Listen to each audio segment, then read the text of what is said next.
الحمدللہ رب العالمین والصلاة والسلام علی سید الانبیاء والمرسلین اما بعد اعوذ باللہ من الشیطان الرجیم بسم اللہ الرحمن الرحیم الم یأن للذین آمنوا ان تخشع قلوبهم لذکر اللہ وما نزل من الحق ولا يكونوا كالذین من اوتوا الكتاب من قبل فطال علیہم الامد فقست قلوبهم وکثیر منهم فاسقون صدق اللہ العظیم اللہم صلی علی محمد وعلی آل محمد وبارک وسلم رب اشرح لی صدری ویسر لی امری واحلل عقدۃ من لسانی یفقہوا قولی واجعل لی وزیرا من اہلی آمین یا رب العالمین۔ آج کی نشست میں جیسا کہ آپ کے علم ہے کہ روزانہ پاکستانی وقت کے مطابق رات 8 بجے ان حالات میں ہم کوشش کر رہے ہیں کہ کچھ تذکیر کا کچھ یاد دہانی کا سبق ہمارے سامنے آ جائے۔ اللہ تعالیٰ مجھے بھی آپ کو بھی ہر طرح کے شرور سے محفوظ رکھے، اور اس وقت جو بھی ایک کیفیت ہے اللہ تعالیٰ اس کو اپنے فضل و کرم سے بدل دے، عافیت سے، رحمت سے اور امن سے اللہ تعالیٰ اس کو بدل کر ہم سب کے لیے آسانی کا معاملہ فرما دے۔ آج جس آیت کریمہ کا انتخاب کیا گیا ہے وہ سورۃ الحدید کی آیت نمبر 16 ہے۔ پہلے ترجمہ سماعت فرمائیے گا اور اس کے بعد انشاءاللہ تعالیٰ کچھ گفتگو آپ کے سامنے رکھیں گے۔ سورۃ الحدید کی آیت نمبر 16 میں بڑا ایک ہلا دینے والا اللہ تعالیٰ کی طرف سے جلالی انداز اختیار کیا گیا۔ ارشاد ہو رہا ہے الم یأن للذین آمنوا ان تخشع قلوبهم لذکر اللہ وما نزل من الحق، کیا بی ایمان والوں کے لیے وقت نہیں آیا کہ ان کے دل اللہ کے ذکر کے لیے جھک جائیں، اور جو حق میں سے اللہ سبحانہ وتعالیٰ نے نازل فرمایا اس کی وجہ سے ان کے دل کانپ اٹھیں اور جھک جائیں۔ اور فرمایا کہ وَلَا يَكُونُوا كَالَّذِينَ أُوتُوا الْكِتَابَ مِن قَبْلُ، اور یہ ان لوگوں کی طرح نہ ہو جائیں جنہیں ان اہل ایمان سے پہلے کتاب عطا کی گئی تھی۔ کیا ہوا ان کا معاملہ؟ فرمایا فَطَالَ عَلَيْهِمُ الْأَمَدُ، ان پر ایک طویل مدت گزر گئی غفلت کے اندر، لاپرواہی کے اندر، اور فرمایا کہ فَقَسَتْ قُلُوبُهُمْ، بس ان کے دل سخت ہو گئے، وَكَثِيرٌ مِّنْهُمْ فَاسِقُونَ، اور ان میں سے بہت سے فاسق تھے۔ اللہ تعالیٰ مجھے اور آپ کو اس برے انجام سے محفوظ رکھے۔ سورۃ الحدید میں اس مقام پر جو آیت کریمہ آیت نمبر 16 ہے، اس کا خاص پس منظر بھی ہے۔ مفسرین کرام نے یہ بھی بیان فرمایا کہ یہاں پر اہل ایمان سے مراد وہ ایمان والے کہ جو ایمان کا دعویٰ کرتے تھے مگر ان کے دلوں میں ایمان نہیں تھا، یا وہ ایمان والے جو ایمان تو لائے تھے، یعنی دعویٰ تو انہوں نے کیا لیکن نبی مکرم صلی اللہ علیہ وسلم کی جو ایک انقلابی جد و جہد جاری تھی اس میں ساتھ نہیں دے رہے تھے۔ چنانچہ مفسرین نے ایک رائے تو بیان کی ہے کہ یہ منافقین کے تعلق سے تذکرہ ہو رہا ہے جو دعویٰ کرتے تھے ایمان لانے کا لیکن ان کے اعمال اس کا ثبوت پیش نہیں کرتے تھے۔ اس کے ساتھ ساتھ بعض صحابہ کرام نے اس کو اس تعلق سے بیان کیا کہ اس آیت کریمہ میں اور اس مقام پر تو اللہ سبحانہ وتعالیٰ کی طرف سے ایک عذاب نازل ہو رہا ہے، ایک سرزنش کا معاملہ ہو رہا ہے۔ وہ صحابہ کرام جو مخلص صحابہ کرام ہیں رضی اللہ تعالیٰ عنہ مجمعین، ان میں سے بعض کے تعلق سے مفسرین کرام نے بیان فرمایا کہ انہوں نے اپنا یہ شدت تأثر بیان کیا کہ یہ تو اللہ تعالیٰ کی طرف سے ہمیں جھنجھوڑ دیا گیا۔ آج کی نشست میں اس آیت کریمہ کے انتخاب کی وجہ مجھے یقین ہے کہ آپ کو سمجھ آ گئی ہوگی۔ اس وقت ہم بھی ایک عالمگیر سطح پر وبا کا شکار ہیں اور ایک لاک ڈاؤن کی پوزیشن میں ہیں، اور زندگی رک سی گئی ہے۔ زندگی کی جو گہما گہمی کی تھی اس کو ایک بریک سا لگ گیا ہے، گویا کہ پورا عالم دنیا اس وقت روک دیا گیا ہے۔ ایک ظاہر کے اعتبار سے ہم سمجھیں تو جو بھی اس کی کیفیات ہوں، جو بھی اس کے پیچھے غیروں کے یا انسانیت کے دشمنوں کے کچھ منصوبے ہوں، وہ اللہ بہتر جانتا ہے، مگر ہم یہ یقین رکھتے ہیں کہ جو کچھ ہو رہا ہے وہ اللہ کی مشیت سے ہو رہا ہے، اللہ کے اذن سے ہو رہا ہے، اور یقیناً اللہ سبحانہ وتعالیٰ واللہ خیر الماکرین، وہ بہترین تدبیر فرمانے والا ہے۔ کیا کچھ اس کے پیچھے اس کی حکمت ہے وہی بہتر جانتا ہے، لیکن ہم یہ تو ضرور سمجھ سکتے ہیں کہ یہ آیت کریمہ جو فرما رہی ہے الم یأن للذین آمنوا ان تخشع قلوبهم لذکر اللہ، کیا بھی ایمان والوں کے لیے وقت نہیں آیا کہ ان کے دل اللہ کی یاد سے جھک جائیں، اور وما نزل من الحق، اور اس سے جو اللہ نے حق میں سے نازل فرمایا۔ اس سے اکثر مفسرین مراد قرآن حکیم کو لیا، جو حق کلام رب کائنات نے نازل فرمایا، کیا اس کا اثر تمہارے دلوں پر نہیں ہوتا؟ اس کو اگر ایک عموم کے اعتبار سے بھی لے، وہ جو مقام ہے قرآن حکیم میں سورہ حشر کی آیت نمبر 21، جو عظیم ترین آیت قرآن حکیم کی عظمت کے بیان کے تعلق سے، فرمایا کہ لو انزلنا هذا القرآن على جبل لرأيته خاشعا متصدعا من خشیت اللہ، اگر ہم اس قرآن کو کسی پہاڑ پر نازل کرتے تو تم دیکھتے کہ وہ اللہ کی خشیت سے دب جاتا اور پھٹ جاتا اور ریزہ ریزہ ہو جاتا۔ اللہ اکبر، یہ پہاڑوں کو ہلا دینے والا کلام، یہ اس کی عظمت ہے اور اللہ اکبر کبیرہ، کیا دل ہوگا دل مصطفیٰ صلی اللہ علیہ وسلم جس قلب اطہر کو رب کائنات نے نزول قرآن کے لیے منتخب فرمایا صلی اللہ علیہ وآلہ وسلم۔ ہم یہ غور کریں قرآن حکیم کا ہم پر اثر کتنا ہوتا ہے، یہ اپنی جگہ ایک موضوع ہے۔ صرف اشارہ یہ بھی کرنا مقصود ہے کہ رمضان مبارک آیا چاہتا ہے، اللہ ہم سب کو عطا فرمائے، نزول قرآن کا مہینہ ہے، آئیے قرآن کی طرف رجوع کریں، قرآن کی طرف بڑھیں۔ گزشتہ نشستوں میں قرآن حکیم سے تعلق اور قرآن حکیم کے حقوق کو ادا کرنا، اس پر ہم تفصیلاً کلام کر چکے ہیں۔ البتہ آج اس آیت کریمہ سے جو میں سبق لینا چاہ رہا ہوں اپنے لیے بھی اور یاد دہانی کے طور پر ہم سب کی یاد دہانی کے لیے عرض کرنا چاہ رہا ہوں، وہ کیا ہے؟ ابھی وقت نہیں آیا ہمارے لیے؟ اللہ تعالیٰ کبھی ایک فرد کو بھی جگاتا ہے، کبھی کسی بیماری میں مبتلا کر کے، کسی ایک بڑے حادثے سے گزار کر، کسی ایک نقصان سے گزار کر، اور اہل علم نے لکھا کہ 40 برس تک آتے آتے کوئی نہ کوئی موقع ایک بندے پر ضرور زندگی میں آتا ہے جب وہ ہل جاتا ہے اپنی جگہ سے، اور اندر سے کوئی آواز آتی ہے، کوئی ہے ضرور جو اس کائنات کو پیدا کرنے والا ہے، چلانے والا ہے، اور کوئی تو ہے جس کے ہاتھ میں کل اختیار ہے۔ جب انسان کبھی بے بسی کی کیفیت میں آ جاتا ہے، کبھی اندھیروں میں آ جاتا ہے، کبھی مشکلات میں گھر جاتا ہے، کبھی اس کو سمجھ نہیں آتی کہ میرے ساتھ کیا ہو گیا، کبھی وہ یہ سوچتا ہے کہ یہ تو ممکنات میں سے نہیں تھا، یہ ایسا کیسے ہو گیا۔ جیسے ایک فرد کے تعلق سے اہل علم نے بیان فرمایا، کبھی ایک فرد، اکثر و بیشتر کسی فرد جس کی عمر 40 برس کی ہو جائے، کوئی نہ کوئی ایسا واقعہ، کوئی نہ کوئی سانحہ، کوئی نہ کوئی حادثہ، کوئی نہ کوئی کیفیت ضرور اللہ تعالیٰ اس پر طاری کر دیتا ہے جس سے وہ غور و فکر کرنے میں لگ جاتا ہے۔ اور اگر طلب و طلب سچی ہو، انسان تعصب سے پاک ہو کر غور کر لے، تو کئی مرتبہ کچھ سانحات اور کچھ حادثات اور کچھ واقعات لوگوں کے لیے خدا ذوالجلال والاکرام کی طرف رجوع کا باعث بن جاتے ہیں۔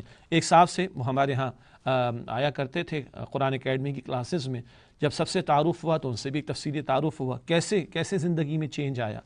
کہا میری شادی ہوئی، نوجوانی کی عمر میں ہوئی، اور 15 برس کے بعد میری بیوی کا انتقال ہو گیا، اور میں تو بالکل اندھیروں میں آ گیا۔ بہرحال پھر کسی نے سمجھایا، اللہ کی مشیت ہے، اللہ کا حکم ہے، اللہ کے فیصلے پہ راضی رہو، پھر سجدوں کی کثرت کا معاملہ، پھر اللہ سے مانگنے کا رویہ اختیار کرنا، اور پھر اس کے بعد اللہ تعالیٰ نے زندگی بدل دی الحمدللہ۔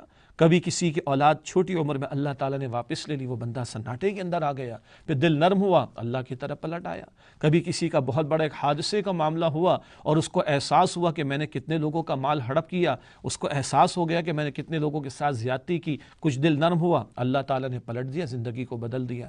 جیسے کبھی انفرادی سطح پر اللہ کی طرف سے کوئی واقعہ، کوئی سانحہ، کوئی حادثہ، اللہ تعالیٰ معاملہ اس کا رکھ دیتا ہے کسی کے ساتھ اور اس کا دل نرم ہو جاتا ہے، وہ غفلت سے نکل آتا ہے، ایسے اللہ تعالیٰ کبھی اجتماعی سطح پر بھی اس طرح کی کیفیات کو طاری کر دیتا ہے۔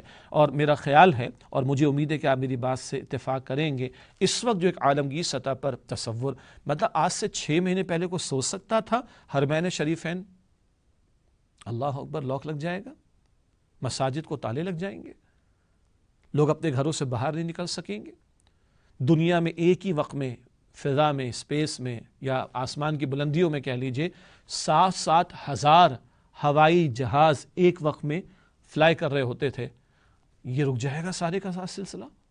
اور کوئی تصور کر سکتا تھا کہ دنیا کی بڑی بڑی طاقتیں وہ ایک وائرس کے سامنے بظاہر اس وقت بالکل بے بس ہی نظر آ رہی ہیں؟ کوئی سوچ سکتا تھا؟ ٹریلینز آف ڈالر کا جھٹکا عالمی معیشت کو لگ جائے گا، کوئی سوچ سکتا تھا؟ دنیا کے کچھ ممالک کے اندر ہزاروں کی تعداد میں لوگوں کو فارغ کیا جا رہا ہے، اللہ عافیت کا معاملہ رکھے، کوئی سوچ سکتا تھا؟ ہم اپنے گھروں کے اندر بیٹھ جائیں گے، کوئی سوچ سکتا تھا؟ اسکولز بند ہو جائیں گے، کالجز بند ہو جائیں گے، یونیورسٹیز بند ہو جائیں گی، مارکیٹس بند ہو جائیں گی، ادارے بند ہو جائیں گے، سرکاری دفاتر بند ہو جائیں گے، کوئی گھر سے باہر نہیں نکلے گا، کروڑوں نہیں اربوں انسان اپنے گھروں کے اندر مقید ہو جائیں گے، کنفائنڈ ہو جائیں گے۔ آج سے 6 مہینے پہلے کوئی سوچ سکتا تھا؟ اللہ اکبر کبیرہ، اللہ اکبر کبیرہ۔ کیا یہ وہ کیفیات نہیں ہیں کہ جن کے اندر دل نرم ہو جائے ہمارے؟ یہی اس وقت اس آیت کریمہ سے پیغام لینا مقصود ہے کہ کیا اب بھی ایمان والوں کے لیے وقت نہیں آیا کہ ان کے دل اللہ کی یاد کے لیے جھک جائیں اور وہ جو اللہ نے حق میں سے نازل فرمایا اس سے ان کے دل جو ہے وہ جھک جائیں، اس کی خاطر اللہ کی کلام کی عظمت و جلال کی وجہ سے ان کے دل جو ہے وہ جھک جائیں۔ اللہ اکبر، جو قرآن ایک شان بیان کرتا ہے ایمان والوں کی، سورہ انفال کے شروع میں انما المؤمنون الذین اذا ذکر اللہ وجلت قلوبہم، ایمان والے تو کون ہیں سچے؟ جب اللہ کا ذکر ان کے دل جھک جاتے ہیں، اور وَإِذَا تُلِيَتْ عَلَيْهِمْ آيَاتُهُ زَادَتْهُمْ ایمانا، اور جب ان کے سامنے اللہ سبحانہ وتعالیٰ کے کلام کی تلاوت کی جاتی ہے، اس کی آیات کی تلاوت کی جاتی ہے، ان کے ایمان میں اضافہ ہو جاتا ہے۔ اللہ تعالیٰ اس آیت کریمہ سے خاص طور پر ان حالات میں یہ تاثر مجھے اور آپ کو لینے کی توفیق عطا فرمائے۔ غور فرمائیے، کیا اب بھی دل نرم نہ ہوں گے؟ اس کائنات کے اندر کل اختیار، اصل اختیار ہمارا ایمان ہے کہ وہ اللہ سبحانہ وتعالیٰ کے پاس ہے، اور اس وقت تو اللہ تعالیٰ کی ایک عظمت اور اس کی ایک بڑائی کا اظہار جو پوری دنیا میں ہوتا ہوا نظر آ رہا ہے۔ بڑی بڑی سپر پاورز، بڑی بڑی طاقتور اقوام، بڑی بڑی طاقتور شخصیات دنیا کی، وہ بھی بے بس نظر آ رہی ہیں، اور ان کو بھی اعتراف کرنا پڑ رہا ہے وہ آسمانوں والی ذات ہی ہے کہ جو ہم پر رحم کرے تو معاملہ عافیت کا ہو سکتا ہے۔ کچھ تو وہ پریزیڈنٹس ہیں دنیا کے کچھ ممالک کے جو خدا کو مانتے ہیں، اور کچھ ہیں کہ جو شاید نہ مانتے ہوں، وہ تو بحث ہی الگ ہو جائے گی۔ کم سے کم خدائے واحد کو ماننے والے یہ مسیحیت کے ماننے والوں میں بھی ہیں، یہ یہودیت کے ماننے والوں میں بھی ہیں، یہ ابراہیمی جو مذاہب جنہیں کہا جاتا ہے ان سب کے ماننے والوں میں خدا کو ماننے کا تصور تو موجود ہے نا۔ تو ان کے ماننے والوں کا تو اسٹیٹمنٹ ہمارے سامنے آ گیا کہ زمین کے سارے وسائل ہم نے استعمال کر کے دیکھ لیے، اب آسمان والا ہی رحم فرمائے تو بات بن سکتی ہے۔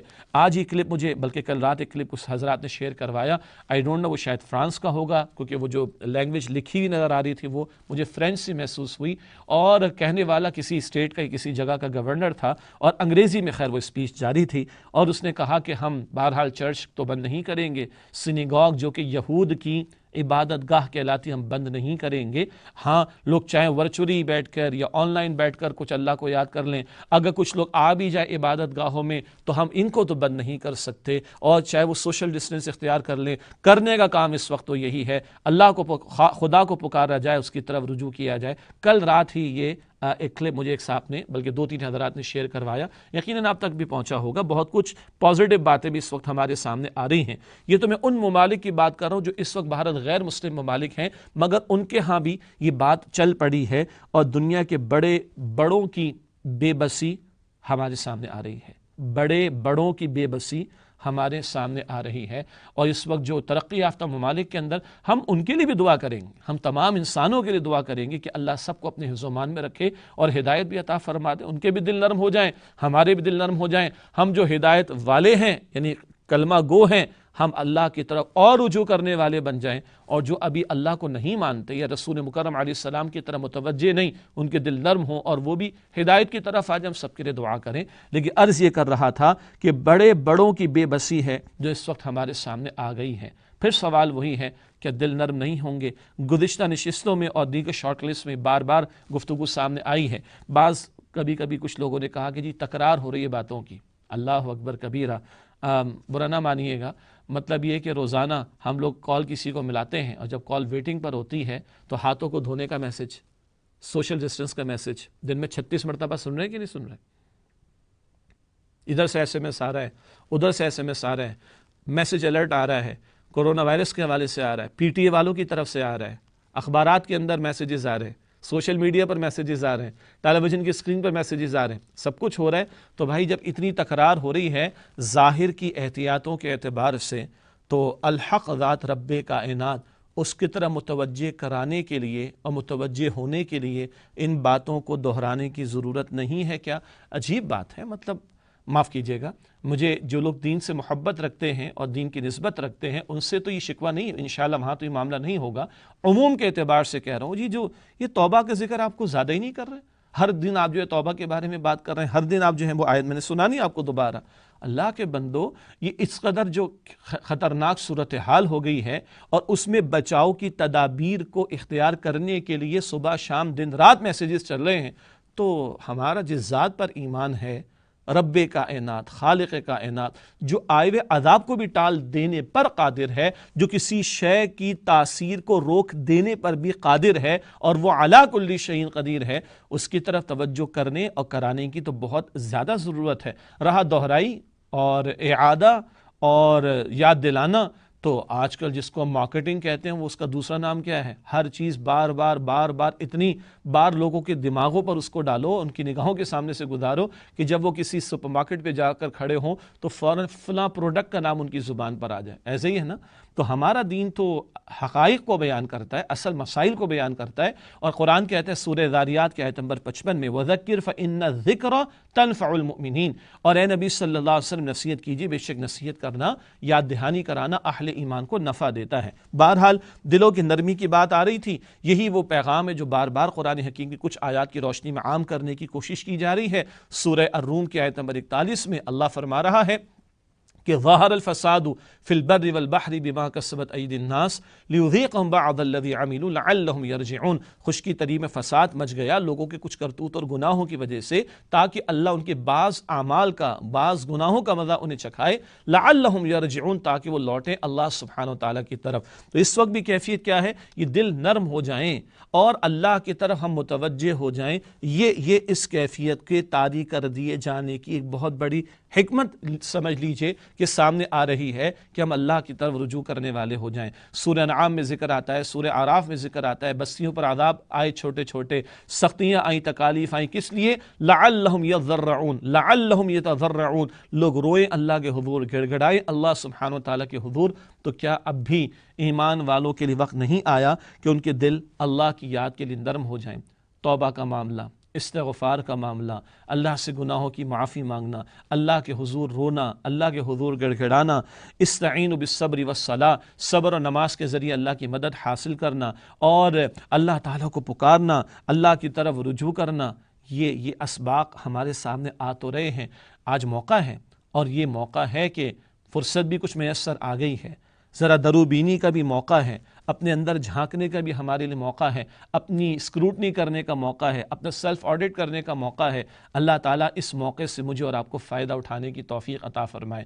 اور وہ جو آیت کریمہ جس کا آج ہم مطالعہ کر رہے ہیں، سورہ حدید کی آیت نمبر 16، کیا ذکر آیا؟ وَلَا يَكُونُوا كَالَّذِينَ أُوتُوا الْكِتَابَ مِن قَبْلُ، اور نہ ہو جائیں یہ ایمان والے ان لوگوں کی طرح جنہیں اس سے پہلے کتاب عطا کی گئی، فَطَالَ عَلَيْهِمُ الْأَمَدُ، کہ ان پر ایک طویل مدت گزر گئی، فَقَسَتْ قُلُوبُهُمْ، ان کے دل جو ہے وہ سخت ہو گئے۔ تو دل سخت تو نہیں ہو جائیں گے ہمارے؟ اللہ ہمارے حال پر رحم فرمائے۔ گناہوں کو چھوڑنے کا ارادہ ہے کہ نہیں؟ اللہ کی خشیت، اللہ کا خوف دل میں آ رہا ہے کہ نہیں؟ اتقوا اللہ کی پکار بار بار قرآن حکیم میں اللہ کا تقوی اختیار کرو، اس کا پاس رکھیں گے یا نہیں؟ اور اللہ کی نافرمانی کا طرز عمل، معصیت کا معاملہ، گناہوں کا معاملہ، اس کو ترک کریں گے یا نہیں کریں گے؟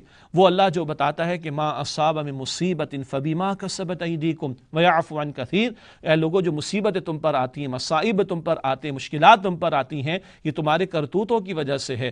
اللہ تعالیٰ بتا رہا ہے یہ تمہارے گناہوں کے نتائج ہیں۔ تو ان گناہوں کو چھوڑنے کا ارادہ پیدا ہو رہا ہے کہ نہیں؟ اور معصیت سے رک جانے کا ارادہ ہے کہ نہیں؟ اللہ کی طرف توبہ کا واقعتاً مفہوم ہے واقعتاً پلٹ آنا گناہوں سے اطاعت کی روش کی طرف۔ تو اللہ بھی کہتا ہے سورہ طلاق کے شروع میں، من یتق اللہ یجعل لہ مخرجا، جو اللہ سبحانہ و تعالیٰ کا تقوی اختیار کرے گا، اللہ تعالیٰ مشکلات سے نکلنے کا راستہ اس کے لیے نکال دے گا۔ اللہ کا کلام ہے، ہم ظاہر کے اسباب کی طرف بھی توجہ کر لیں، احتیاطی تدابیر بھی اختیار کر لیں، بار بار یہ بات ہو چکی ہے، لیکن مسبب الاسباب کی طرف نگاہ کا ہونا، اس کی طرف متوجہ ہونا، اس کو پکارنا، اس سے مانگنا، اس کے سامنے جھکنا، یہ اہم ترین پہلو ہے جس کو آج بڑی اکثریت نظر انداز کر رہی ہے۔ انتہائی ادب کے ساتھ میں عرض کروں، آج یہ کیفیات ہم پر طاری ہیں، اور گھروں کے اندر کبھی کبھی پتہ چلتا ہے کہ بتایا جا رہا ہے فلمیں بھی چل رہی ہیں، ڈرامے بھی چل رہے ہیں، ناچ گانوں کے معاملات بھی چل رہے ہیں، اس سے آگے کی چیزیں بھی ہو رہی ہیں، وہ بیان کرنے میں بھی حجاب آتا ہے، شرم آتی ہے۔ یہ دل سخت تو نہیں ہو گئے؟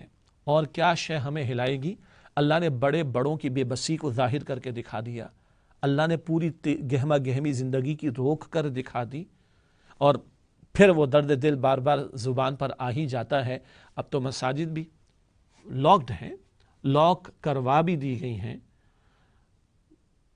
اذان کی آواز آتی رہتی تھی، بہت سے لوگ جو ہے وہ نظر انداز کر دیا کرتے تھے، اذان کی پکار کو نظر انداز کر دیا کرتے تھے، ان کے چلتے ہوئے ہاتھ رکتے نہیں تھے، ان کے چلتے ہوئے کام رکتے نہیں تھے۔ اللہ کے گھر کا طواف تو رک جاتا ہے، عموم کی بات کر رہا ہوں، آج کل کی بات نہیں کر رہا، اللہ کے گھر کا طواف تو رک جاتا ہے فرض نماز کے وقت، لیکن کچھ لوگ ایسے بھی ہیں کہ جن کے کام نہیں رکتے اور اذان کا وقت بھی چلا جاتا ہے، نماز کا وقت بھی چلا جاتا ہے۔ اللہ اکبر کبیرہ، کب باز آئیں گے ہم، اور کس بات کا ہمیں انتظار ہے، اور کب ہمارے دل نرم ہوں گے، اور کب ہمارے اندر رجوع کی کیفیت پیدا ہوگی، کیا صورتحال ہے۔ اللہ ہمارے حال پر رحم فرمائے۔ تصویر کا ایک تاریخ رخ ہے، وہ بھی میں چاہتا ہوں کہ ہمارے سامنے رہے تاکہ احساس تو ہو۔ ان حالات کے اندر جب کہ اللہ اکبر کبیرہ مخلوق خدا کی مشکلات تھوڑی بڑھ گئی ہیں، اور ڈیلی ویجز پر کام کرنے والے جن کا مستقل کو روزگار کا بندوبست نہیں ہے، آپ لوگ مجھ سے زیادہ واقف ہیں، خبریں بھی آ جاتی ہیں، سب تفصیلات بھی ہمارے سامنے آ رہی ہیں۔ ان حالات میں بھی کچھ لوگ ذخیرہ اندوزی پر تلے ہوئے، مال کو سمیٹ کر رکھ رہے ہیں کہ تھوڑا سا اس کی اور ڈیمانڈ کریٹ ہو اور اس کی پرائسز اوپر جائیں تو پھر مارکیٹ میں ہم لے کر آئیں گے۔ حرام ہے یہ کام۔ یہ غلے کو روک لینا، اناج کو روک لینا، ضروریات زندگی کی اشیاء کو روک لینا تاکہ روک کر لوگوں کی مجبوری کا فائدہ اٹھا کر مہنگے داموں فروخت کیا جائے، یہ ذخیرہ اندوزی بھی ہمارے معاشرے میں کی جا رہی۔ اسی طرح مہنگے داموں چیزوں کو بیچنا، ہمارے ایک ساتھی ہیں وہ بتا رہے تھے کہ جی ہمارے سینیٹائزرز بنانے کا کام ہے لیکن ہم نے روک دیا ہے۔ کیا ہو گیا جی؟ جو ایک کیمیکل لیتے مثال کے طور پہ 100 روپے کا، وہ 1000 یا 1200 روپے کا مل رہا ہے، ہم کتنے میں بیچیں گے لوگوں کو آگے؟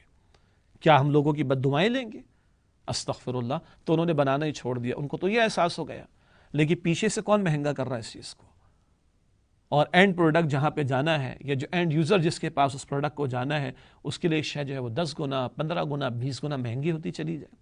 کیا آج کچھ لوگ مجبوری سے فائدہ اٹھا کر اپنی تجوریاں بھر کے کیا سمجھ رہے ہیں؟ ارے بھائی، یہ جہنم کے انگارے ہیں، مال حرام تو جہنم کے انگارے ہیں جو جہنم میں لے جانے والا ہے۔ اسی طرح امداد کا مال کچھ لوگ ہڑپ کر رہے ہیں، اتنا جمع کر لیا کچھ لوگوں نے کہ شاید ان کے پاس 6 مہینے کا راشن جمع ہو گیا، انا للہ و انا الیہ راجعون۔ اور کچھ لوگ امداد کا مال تقسیم کرنے کے لیے کچھ لوگوں کو دے رہے ہیں، وہ اس میں سے ہڑپ کر کے اپنے گھروں میں لے کے جا رہے ہیں۔ کچھ لوگ مال دے رہے ہیں اور وہ مال کچھ لوگوں کی جیبوں کے اندر اگر جا رہا ہے، یہ کتنا بڑا حرام کام۔ حکومتی ریاستی سطح پر آ جائیے، اخبارات میں بھی خبریں آ رہی ہیں، ادروائز بھی باتیں آ رہی ہیں، امداد کا سامان آ رہا ہے جو کہ قوم کے لیے آیا ہے، اور اس میں سے لوگ مال ہڑپ کر رہے ہیں۔ میں یہاں پر وہ حدیث آپ کے سامنے رکھوں، نبی مکرم صلی اللہ علیہ وسلم کا عہد مبارک ہے اور ایک قتال کا میدان سجا ہوا ہے۔ ایک صاحب، میں صاحب کہہ رہا ہوں، وضاحت آگے آ جائے گی، ایک صاحب رسول اللہ علیہ السلام کی جماعت میں موجود قتال کر رہے ہیں اور وہ شخص قتل ہو گیا۔ میں قتل کا لفظ استعمال کر رہا ہوں۔ صحابہ کرام نے عرض کیا، یا رسول اللہ، یہ تو شہید ہو گیا اللہ کی راہ میں۔ رسول اللہ علیہ السلام نے فرمایا کہ نہیں، میں اس کو جہنم میں دیکھ رہا ہوں۔ رسول اللہ علیہ السلام کی معیت میں، آپ کی جماعت کے درمیان میں رہ کر ایک شخص قتال کر رہا ہے، قتل ہو گیا ہے، اللہ کے رسول فرمانے شہید نہیں ہوا، میں اس کو جہنم کی آگ میں دیکھ رہا ہوں۔ کیا ہوا تھا؟ ہوا یہ تھا کہ مال غنیمت، جو کہ اجتماعی مال تھا نا مسلمانوں کا، مال غنیمت میں سے ایک چادر اس نے چورا لی تھی۔ ایک چادر، just one single piece of cloth, ایک چادر اس نے چورا لی تھی، یہ جہنم کی آگ میں ہے۔ آج قوم کے حوالے سے کہیں سے امداد آ رہی ہے، یا قومی املاک ہو، قوم کا مال ہو، قوم کا خزانہ ہو، اس میں سے جو لوگ لوٹ مار کر رہے ہیں، انا للہ، کتنے بڑے مجرم۔ اور ایسے حالات جبکہ ایک عظیم اکثریت کے لیے بھوک کا معاملہ ہے، افلاس کا معاملہ ہے، ہم سب کو پتہ ہے، ایسے حالات میں لوٹ مار کرنے والا، قوم کے مال کو، قوم کے لیے آنے والی امداد کو لوٹنے والا، دل سخت تو نہیں ہو گئے ہمارے؟ انا للہ و انا الیہ راجعون۔ دنیا میں کیا ہو رہا ہے جی؟ کفار کے ملکوں میں شراب خانے بند ہو گئے، کیسینوز بند کر دیے گئے، زنا کے اڈے بند کر دیے گئے، سود کی شرح کو زیرو کر کے ختم ہی کر دیا گیا ہے۔ مسلم معاشروں کے اندر کیا ہم سود ختم نہیں کر سکتے؟ ہم زنا کے اڈے ختم نہیں کر سکتے؟ ہم شراب خانے بند نہیں کروا سکتے؟ یہ تو ویسے ہی گناہ کے کام ہے نا۔ کب آخر ہوگا؟ دل دکھتا ہے یہ کہتے ہوئے کہ وہ یو اے ای کے اندر، دبئی کے اندر اجازت دے دی گئی 1-2 کمپنیز کو کہ شراب، کیونکہ شراب بارز بند ہیں تو ہوم ڈیلیوری کی اجازت دے دی گئی ہے۔ انا للہ و انا الیہ راجعون۔ مساجد کو بند کروا دیا گیا ہے تو بھائی شراب خانے بھی بند کروا دو، زنا کے اڈے بھی بند کروا دو، جوئے کے اڈے بھی بند کروا دو، فحاشی اور یانی کے کاموں کو بند کروا دو۔ اس پر توجہ نہیں ہے۔ کب دل نرم ہوں گے؟ انفرادی سطح کی بھی بات کر لیتے ہیں۔ انفرادی سطح کی بھی بات کر لیتے ہیں، وراثت کے اندر مال ہڑپ کر لیا جاتا ہے، وراثت کا مال ہڑپ کر لیا جاتا ہے، بڑا بھائی چھوٹے بھائی کا مال ہڑپ کر جاتا ہے، ایک شخص اپنی بیوہ بھاوج اور بھتیجوں کا مال ہڑپ کر کے بیٹھ جاتا ہے، بھائی بہنوں کا حصہ میراث کا مار جاتے ہیں۔ یہ ہمارے ملک میں نہیں ہو رہا۔ پھر کہتے ہیں مشکلات آتی ہیں، مصائب آتے ہیں، یہ حقوق العباد کی کوتاہیاں، یہ بندوں کے ساتھ حق تلفی کرنے کا معاملہ، قطع تعلقی کی جاتی ہے، رشتہ داروں کے ساتھ حق تلفی کی جاتی ہے، اور ان پر کبھی ظلم بھی کیا جاتا ہے، اور کبھی بالکل جو رحمی خونی رشتے ہوتے ان کے ساتھ اور ظلم و ستم کر لیا جاتا ہے۔ وراثت کا ذکر میں نے آپ کے سامنے کر دیا، تو ان گناہوں کا وبال بھی تو آ رہا ہوتا ہے ہم پر۔ کب دل ہمارے نرم ہوں گے، کب دل ہمارے نرم ہوں گے؟ صحابہ کرام رضی اللہ تعالیٰ عنہ اجمعین کا دور، سیدنا عمر فاروق رضی اللہ تعالیٰ عنہ کے دور میں طاعون کا مرض پھیلا تھا۔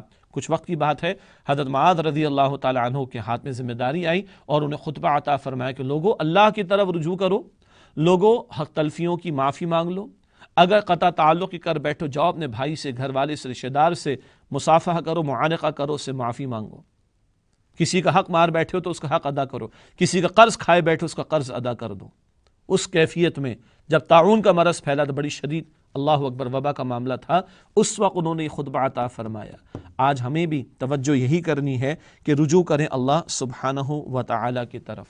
اور غور فرما لیجئے، ایسے حالات کہ جس کے اندر قسمہ پرسی کی بات آ رہی ہے، بے روزگاری کی بات آ رہی ہے، بھوک اور افلاس کی بات آ رہی ہے، چند وہ لوگ جن کو اللہ تعالیٰ نے عطا فرمایا ہے، میں ان کی بات کر رہا ہوں کہ جن کے کاروبار ہیں، جن کے زیر تحت کچھ لوگ کام کر رہے ہوتے ہیں، خدارہ ان کو فارغ نہ کیجیے، روزگار سے محروم نہ کیجیے، تنخواہ پوری نہیں چلی، تھوڑی سی کچھ تو دیجیے تاکہ ان کے گھر گھرستی کے معاملات چلتے رہے۔ اللہ نے آپ کو تو دے رکھا ہے نا، کہ کبھی چند لوگ، کبھی سینکڑوں، کبھی ہزاروں اللہ کے فضل سے کام کر رہے ہوتے تو آپ کے کارخانے چل رہے ہوتے ہیں، آپ کی فیکٹریز چل رہی ہوتی ہیں۔ یہ چند مہینوں کی بات ہوگی، اس کو برداشت کر لیجئے، خوف خدا کو دل میں لے کر آئیے۔ کم سے کم اتنا تو سوچ لیں کہ ہمارے گھروں کے اندر فراوانی ہے اور غریب کے گھر کے اندر سوکھی روٹی بھی نہ موجود ہو تو ہم کل اللہ سبحانہ و تعالیٰ کو کیا جواب دیں گے؟ افسوس سے کہنا پڑتا ہے کہ دنیا کے کچھ غیر مسلم ممالک میں ٹھیک ہے ان کی معیشت ظاہر کے اعتبار سے ہم سے اسٹرانگ ہے۔ برطانیہ کی بات آ گئی کہ برطانیہ کی گورنمنٹ نے کہا کوئی شخص، کوئی امپلائر اپنے امپلائی کو فارغ نہ کرے، 80% تنخواہ گورنمنٹ دے گی، 20% کا آپ انتظام کریں۔ ٹھیک ہے، ہمارے ہاں افراد کی میں بات کر رہا ہوں، اتنا تو ان کے پاس سرمایہ شاید نہ ہو، لیکن ٹھیک ہے، جن کی تنخواہیں عام طور پر بہت زیادہ ان کو کچھ دے دیا جائے، جن کی تنخواہیں بہت کم ہیں ان کو تو پوری تنخواہ دے دی جائے۔ اور ہوا کیا ہمارے ساتھ، ذرا اجتماعی سطح پر آ جائیں، دبئی کے بارے میں ہم نے سنا 10,000 پاکستانیوں کو فارغ کیا جا رہا ہے، چلو جی اپنے ملکوں کو واپس جاؤ۔ حالانکہ بھائی تمہارے پاس دولت بھی موجود ہے، ریل پیل بھی ہے دولت کی، جہاں وہ عیاشیوں میں استعمال ہو جاتی ہے، گناہوں کے کاموں میں استعمال ہو جاتی ہے، اس وقت تو لوگوں کو فارغ نہ کیا جائے، آپ تو افورڈ کر سکتے ہو۔ اور پاکستان کے اندر عجیب صورتحال ہو گئی۔ اسٹیٹ بینک آف پاکستان نے کہا کہ صاحب آپ ہم سے 5% سود پر قرضہ لے لیں اور لوگوں کو تنخواہ ادا کر دیں۔ ہم یہ نہیں کہہ رہے کہ آپ کے پاس اتنا ہوگا کہ آپ پوری قوم کے ان کارخانے والوں کو اور انڈسٹریز والوں کو پیسہ اتنا دے دو کہ ان کی جو ہے وہ تنخواہ ادا ہو جائیں، سود کو تو بیچ میں لے کر نہ ہو۔ ایک ایسی کیفیت کہ جو دلوں کو نرم کر دینے والی ہے۔ جب رجوع اللہ کی بات ہو رہی ہے، جب اللہ کی طرف پلٹنے کی بات ہو رہی ہے، ہم وہاں بھی سود کے دھندوں کو جاری رکھے ہوئے ہیں۔ اللہ تعالی ہمارے حال پر رحم فرمائے، اللہ تعالی ہمارے حال پر رحم فرمائے۔ ایک اور بات دل میں آ رہی، وہ بھی میں عرض کر دیتا ہوں۔ ایک ہمارے گھروں میں ہمارے اختیار ہے، اسکرین پر کیا چل رہا ہے، میڈیا پر کیا چل رہا ہے، ایک ہم دیکھیں، اور ایک وہ جو میڈیا کو چلانے والے ہیں، وہ الیکٹرانک میڈیا ہو، پرنٹ میڈیا ہو، اب بھی وہ عورتوں کی بے پردگی والی تصاویر، عریانی والی تصاویر، اب بھی وہ ڈرامے چل رہے ہیں، اب بھی ناچ گانوں کی باتیں چل رہی ہیں۔ انا للہ و انا الیہ راجعون۔ ہم دل تو سخت نہیں ہو گئے؟ فقست قلوبہم، وہ جو اہل کتاب کا ذکر ہے کہ ان کے دل سخت ہو گئے، وکثیر منہم فاسقون، اور ان میں سے بہت سے جو فاسق تھے، فاجر تھے۔ اللہ ہمارے حال پر رحم فرمائے۔ تو آج یہ آیت کریمہ ہمارے سامنے ہے، سورہ الحدید کی آیت نمبر 16، الم یأن للذین آمنوا ان تخشع قلوبہم لذکر اللہ وما نزل من الحق۔ کیا ابھی ایمان والوں پر وقت نہیں آیا کہ ان کے دل اللہ کے ذکر سے جھک جائیں، اس کی وجہ سے جھک جائیں، اور جو حق میں سے اللہ نے کلام نازل فرمایا اللہ تعالیٰ کے اس کلام کی جلال کے سامنے ان لوگوں کی دل جو ہیں وہ جھک جائیں، ان میں نرمی پیدا ہو جائے۔ یہ تو موقع اللہ تعالیٰ دینا چاہتا ہے، اللہ کی شان ہے۔ عسیٰ ان تکرہوا شیئا وہو خیر لکم، ہو سکتا ہے شے تمہیں ناگوار گزر رہی ہے، اللہ اسی میں خیر پیدا کر دے۔ کیا اچھا ہو کہ دل نرم ہو جائیں اور ہم اللہ کی طرف رجوع کرنے والے ہو جائیں۔ ٹھیک ہے، مانا کہ مساجد پر ابھی اس وقت پابندیوں کا معاملہ ہے، تو گھروں کو مساجد بنا لو بھائی۔ کل تک میں اگر غافل تھا تو آج میں فرائض کے تو میں تو اتنا وقت ہے میں نوافل بھی ادا کر سکتا ہوں۔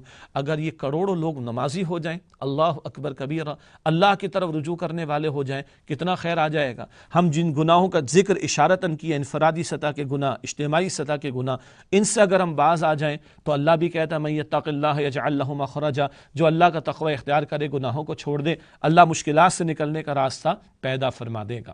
تو اصل بات کیا ہے؟ رجوع اللہ کا معاملہ، دلوں کا نرم ہو جانا، اور پھر ایسا نہ ہو کہ پھر اللہ یہ موقع ہم سے چھین لے۔ اللہ اکبر کبیرہ، اللہ ہم سے یہ موقع ہی چھین لے۔ اللہ نے جھنجھوڑ تو دیا ہے کہ غفلت کے مارو جاگو، غفلت سے باہر آؤ، اللہ کی طرف پلٹ آؤ۔ نہ کہیں جہاں میں اما ملی، جو اما ملی تو کہاں ملی، میرے جرم خانہ خراب کو تیرے عفو بندہ نواز میں۔ اور وہ بات کہ وہ ایک سجدہ جسے تو گراں سمجھتا ہے، 1000 سجدوں سے دیتا ہے آدمی کو نجات۔ یہی واحد راستہ ہے کہ جو ہم اللہ کی طرف رجوع کریں گے، تمام ظاہر کے اسباب کو اختیار کر لیں، احتیاطی تدابیر اختیار کر لیں۔ ہم قائل ہیں، ہم اس کی نفی نہیں کرتے، مگر ہم کہتے ہیں مسبب الاسباب کی طرف توجہ کرو۔ رب کائنات جو علی کل شیء قدیر ہے، جو زندگی دینے والا، موت دینے والا، نفع نقصان کا کل اختیار رکھنے والا، یہ وائرس بھی ایک مخلوق ہے۔ ظاہر میں چلے تھیوریز آ رہی ہیں کہ جناب کسی لیبارٹری میں بنا، چھوڑ دیں اس بحث کو۔ اصل تو خالق کون ہے؟ اللہ سبحانہ وتعالی، وہ جب چاہے اس کی تاثیر کو ختم کر دے۔ ہم تو یہ کہہ رہے ہیں کہ موقع کو غنیمت جانیں اور ہمارے دلوں میں نرمی پیدا ہو جائے اور ہم اللہ سبحانہ وتعالی کی طرف رجوع کرنے والے ہو جائیں۔ یہ پیغام اس آیت کریمہ میں ہمارے سامنے آ رہا ہے۔ اللہ مجھے اور آپ کو، ہم سب کو دلوں کی سختی سے بچائیں۔ اللہ مجھے اور آپ کو، ہم سب کو دلوں کی نرمی عطا فرمائے۔ اللہ مجھے اور آپ کو، ہم سب کو رجوع کی توفیق عطا فرمائے۔ اللہ مجھے اور آپ کو سب کو کثرت سجود کی توفیق عطا فرمائے۔ اللہ مجھے اور آپ کو، ہم سب کو گناہوں سے بچنے کی توفیق عطا فرمائے۔ اللہ ہم سب پر رحم فرمائے، ہمارے شہروں پر، ہمارے ملک پر، سارے عالم پر، سارے انسانوں پر اللہ رحم فرمائے، اور اللہ تعالی ہم سب کے لیے امن کا، عافیت کا، سلامتی کا، آسانی کا معاملہ فرمائے۔ آمین یا رب العالمین۔ وآخر دعوانا ان الحمد للہ رب العالمین، والسلام علیکم ورحمۃ اللہ وبرکاتہ۔